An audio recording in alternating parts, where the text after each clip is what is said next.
Good morning, everyone. The next topic of the lesson hydrogen is water. We know that the molecular formula of water is H2O. So it is a compound of hydrogen and oxygen. In which these are present in 1:8 by weight, and its formula is H2O, and it is very essential for existence of all form of life. We can survive without food, but the survival in absence of water is almost impossible. Now let us discuss the occurrence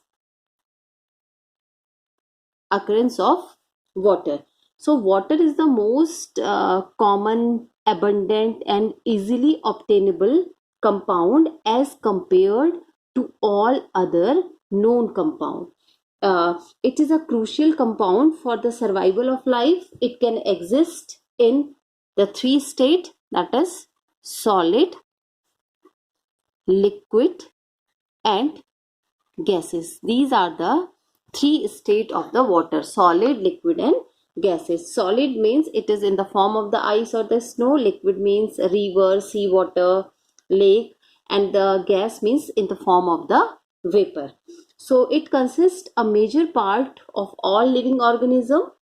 Near about 65 to 70% of our body consists of the water. Its distribution over the earth's surface is not uniform. The fraction of the water available for the human use is oblique only, that is about 0.003% of the total global water availability. Now the next heading is purification. Purification of water. This is the next heading.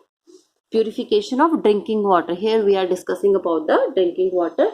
The purification of water needed for the drinking purpose in towns and the city require two major operations. The first one is the removal of suspended impurities. Removal of suspended impurities, and the second one is destroying the bacteria. Destroying the bacteria. So the purification involves two main things. One is the removal of suspended impurity, and the second one is the destroying the bacteria. The removal of suspended material is achieved by filtration through the large filter beds made of layer of the sand and the gravel, and the addition of the aluminum sulfate help in the coagulation of the colloidal particle. Various methods are used for destroying the bacteria, such as the aeration. This is the one technique to destroy the bacteria. Second is the chlorination, ozonization. These are that is ozonization. So these are the three main techniques to destroy the bacteria. Now the next heading is structure of water molecule. Structure of water molecule in different phases. Structure of water molecule in different phases. So water has different structure in its different state. So let us discuss one by one. The first one is the structure of water in gaseous state. This is the first heading, structure of water in gaseous state. So in gaseous state, water exists as a discrete H2O molecule in which the central oxygen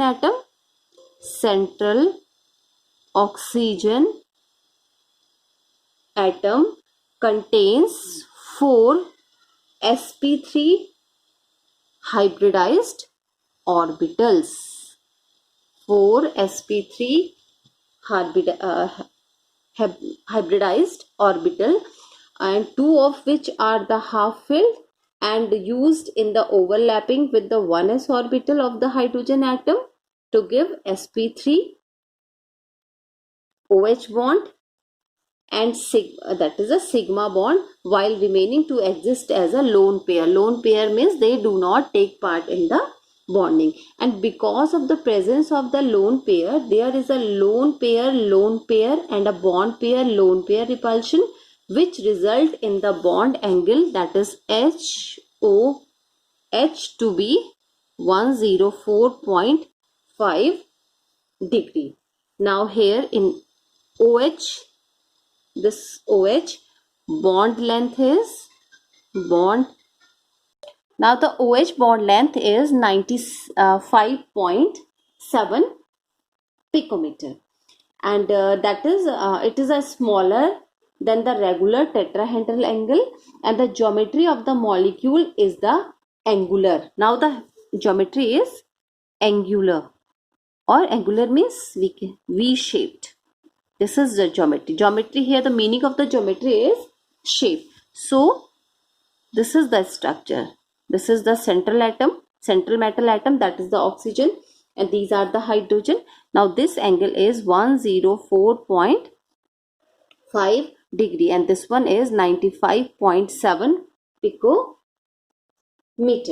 Now the next structure is, the second structure is, that is the structure of water in liquid state. Structure of water in liquid state. Now in liquid state, intermolecular hydrogen bond exists in between the water molecule, and each oxygen atom forms hydrogen bond by using its lone pair. Thus each water molecule is surrounded by 4 other water molecule tetrahedrally. Now here the structure is like this. Now this is the oxygen, this one, this one, this one. Now here this is the hydrogen. Now again this hydrogen atom, this is the oxygen atom. Now this one is the hydrogen atom, this one is the hydrogen atom, and this one is the hydrogen atom. Now again this is oxygen, this is hydrogen. Again the bonding takes place here also, and here we have the oxygen, this is the hydrogen, this one is the hydrogen, and this one. So this is the structure of the water in the liquid state. Now here I am using the dotted line, and I am using this single line. This is the dotted line, and this is the solid line. Now this dotted line represent the hydrogen. This is the representation for the hydrogen bond, and this is the representation for the covalent bond. So this is the covalent bond, and this one is the hydrogen bond. Now the last one is the structure of water in solid state. We have discussed the structure in the gaseous state, structure in the liquid state. So this is the last structure, that is the structure in the solid state. Here we are talking about the structure of the ice. This is the structure of the ice. So the solid or the crystalline state of water is called ice. Ice is the solid state of water, or the crystalline state of water is called the ice. It is obtained by freezing the liquid water, and depending upon the condition of the freezing, ice can exist in the 9 crystalline form. At atmospheric pressure it exists in the hexagonal form, but at a very low temperature it condenses to give the cubic form. So in normal hexagonal, if we are talking about the hexagonal form, so in normal hexagonal form, each oxygen atom is surrounded by 4 other oxygen atoms tetrahedrally at a distance of 276 picometer, leading to an open cage like structure. Its structure is a cage like, it form a cage like structure, and the oxygen atom is linked with the 4 hydrogen atom, 2 through the hydrogen bonding and 2 with the help of the covalent bonding. Since the hydrogen bond, we know that the hydrogen bond is the weaker bond. So since the hydrogen bond are weaker and hence longer than the covalent bond, thus water molecule are not closely packed in the crystal lattice. That is, there are several covalent spaces in the crystal lattice, and hence density of the ice is lesser than the density of the water. This is a very important question. Why the density of the ice is lower in comparison to the water? Because there are various spaces, intermolecular spaces, because the particles are not closely held with each other. So there are spaces in the structure of the ice. For example, this is, so this one, like the structure is like this. We have this type of a structure in the NCERT. So there are the spaces. That's why the density of ice is lesser in comparison to the density of the water. When the ice melts, some hydrogen bond break and some vacant spaces get filled by the liquid water, and due to which the cage-like structure partially collapse. And thus, for the same mass of the water, the volume decreases, or we can say that the density increases. Here we know the formula for the density is equal to mass upon volume. But here the main fact is that why the structure of ice or ice density of ice is lower than the water, because there are vacant spaces in the structure of the ice. That's why its density is lower in comparison to the density of the liquid. Now the next topic is properties.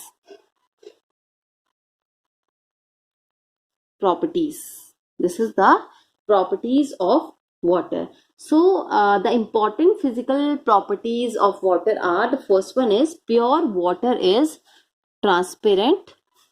Pure water is transparent.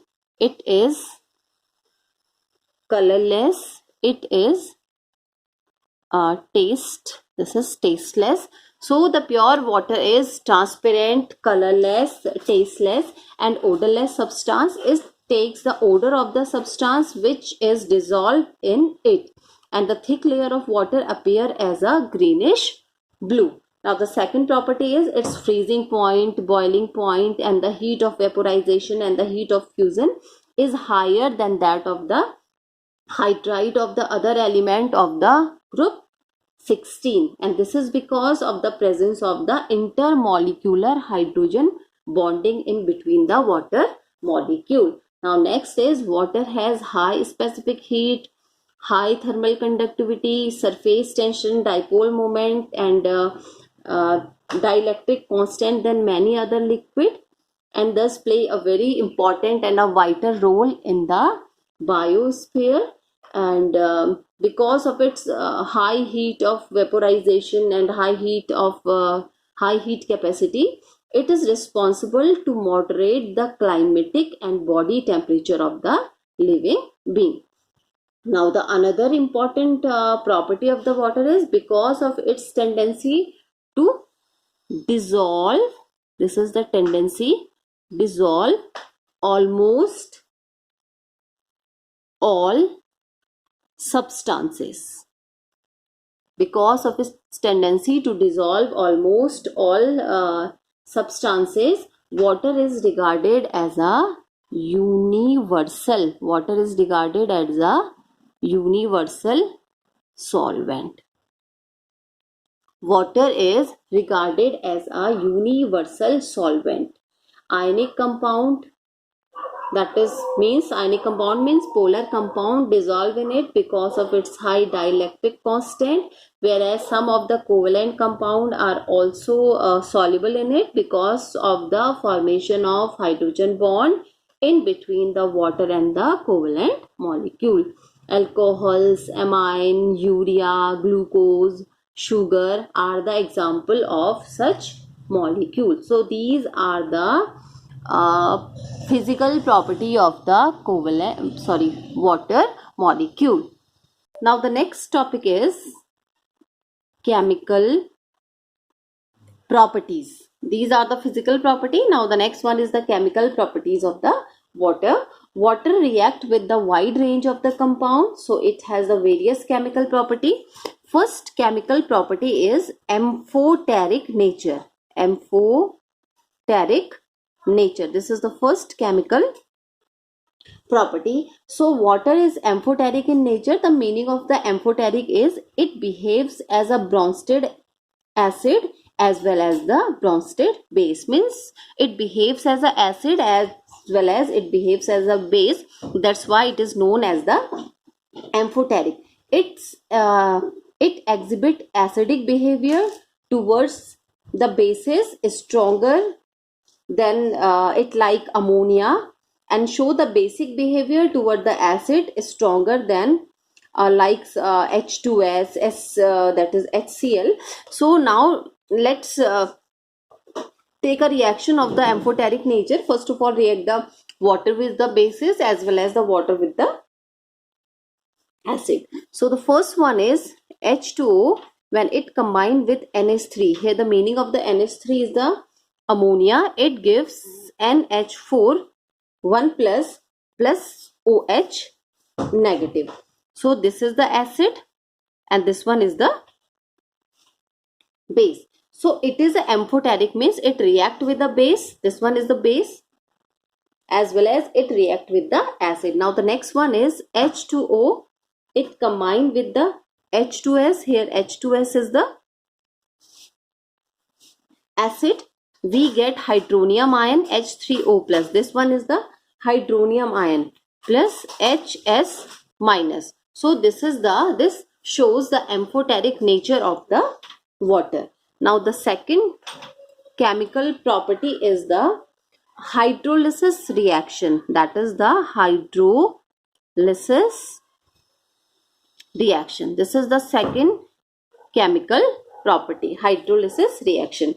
When H plus and OH minus ion of water, this is the hydrogen ion and this one is the hydroxyl ion. So when H plus and OH minus ion of water interact with the anion and the cation of the salt respectively to give the original acid and the original base, the reaction is called hydrolysis. That type of a reaction is called hydrolysis reaction. Now let us take an example. SiCl4 plus 2H2O. It gives SiO2 plus 4HCl. SiO2 plus what is left? That is the hydrogen is left and Cl is left. Hydrogen, how much hydrogen is left? 2 to the 4 and Cl is 4. So it is a 4HCl. So this reaction is known as the hydrolysis reaction and this is one of the important property and the chemical property of the water. Now the next third point is, third type of a chemical reaction is autoprotolysis. Autoprotolysis or self-ionization. That is the next chemical property. So when one water molecule behave as an acid and the other behave as a base, the water undergoes self-ionization and the reaction is called autoprotolysis. Amphoteric nature of water is responsible for this property, autoprotolysis property. So let us take the reaction. H2O combine with H2. Here this H2O act as an acid and this H2O act as a base. So what happened? We get H3O. H2 plus 1 H is from this, that is H3O. This is the hydronium ion. This is the hydronium ion plus what is left? OH negative. So this property, this is called the self-ionization. This property is called the self-ionization. And how this property takes place?